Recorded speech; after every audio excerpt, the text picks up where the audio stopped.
سلام بیننده عزیز، همصحبت ما حسن احمدشاه کاملزاده، کارشناس و تحلیلگر تاجیک. صحبت امروزه ما اطراف فیلم مستند می رود که طریق شبکه‌های دولتی تاجیکستان پخش شد و در آن گفته می شد که ایران یکی از سرمایه‌گذاران اصلی جنگ شهروندی در تاجیکستان و فرمایشگر کشتارهای پرسر و صدای سالهای 90 در تاجیکستان است. خب لطفاً میگفتید که دلیل هایی که در این فیلم مستند پخش شد تا کجا واقعیت دارد و تا کجا ایران میتواند یکی از سرمایه‌گذاران جنگ شهروندی و فرمایشگر کشتارهای پرسر و صدای سالهای 90 در تاجیکستان باشد. این که ایران یکی از سرمایه‌گذاران جنگ داخلی تاجیکستان باشد، من این را قبول کردن نمیتونم.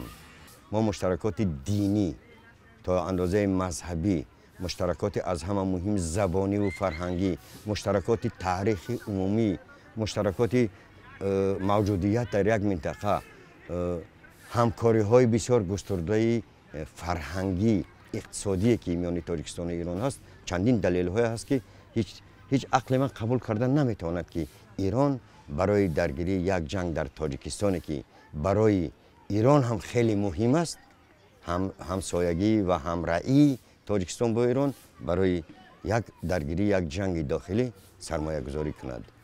مناسبت تاجیکستان و ایران بیشتر از یک سال است که تیره است، ولی سوال من این است که برای چه این فیلم مستند و این گناهکارکنی ایران در این شب و روز از جانب شبکه‌های تلویزیونی تاجیکستان پخش شد؟ معلوم شود که کدام یک برنامه، کدام یک فشاری، نمیدونم کدام یک چیزی وجود دارد که همین موضوع را تحریک میدهد که حکومت تاجیکستان به همین روش کار علیه ایران صحبت میکنه، علیه ایران گپ میزند.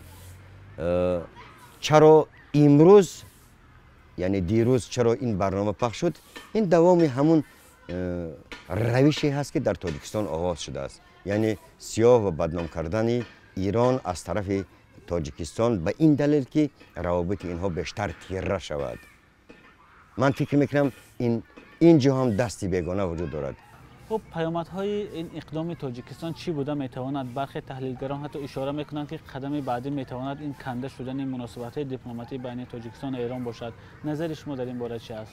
در حقیقت میتواند که همین روابط، همین روشی که امروز در مناسبت تاجیکستان و ایران شروع شده است نتیجه بدتری داشته باشد، از جمله برکندن شاید روابط دیپلماتی، روابط سیاسی و مانند اینها.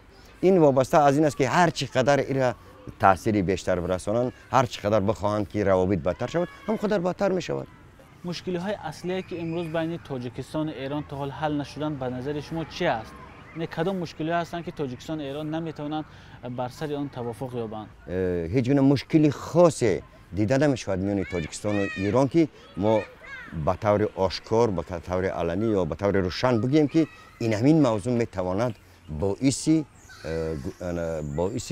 ضعف، باعث خراب شدن روابط دو کشور باشد. ما اینطوری مثال دلیل در دست نداریم. برخی تحلیلگران میگن که بعد با قدرت‌های جهانی سازش کردن ایران، این کشور ایران دیگر به تاجیکستان احتیاج ندارد. نظر شما در این باره چی است؟ اونها تنها یک گیرودارها، بازی‌های سیاسی هستند که در اونها ایران هم به عنوان یک دولت قدرتمند منطقه ما در اون بازی‌های سیاسی شرکت میکند، برای خودش منفعت میجوید. این یک واقعیت زندگی تحلیل‌های سیاسی هستند، اما ایران با او حد نیست که ما و شما یا که بعضی تحلیلگران میگن که اگر با اونها ارتباط برقرار کرده است دیگر تاجیکستان برای شکل نیست. اینطور نمیتواند باشد، چرا که با اون کشورها در اصل اگر با ایران یک روابط برقرار میکنن، همیشه از نگاه‌های گوناگون، از نگاه موجودیت‌های تناقض‌های گوناگون، مذهبی، یک کشوری مذهبگرا است، یک کشوری سیاستگرایی هست که سیاست‌های اروپایی و غربی رو به هیچ وجه نمیتواند قبول کند و در این گونه حالت نمیتواند که ایران از کشور مثل تاجیکستان که خیلی ارتباط‌ها، خیلی سرچشمه‌های وصل این هر دو کشور وجود دارد، این را با آسانی صرف نظر کند. نمیتواند این کار بکند.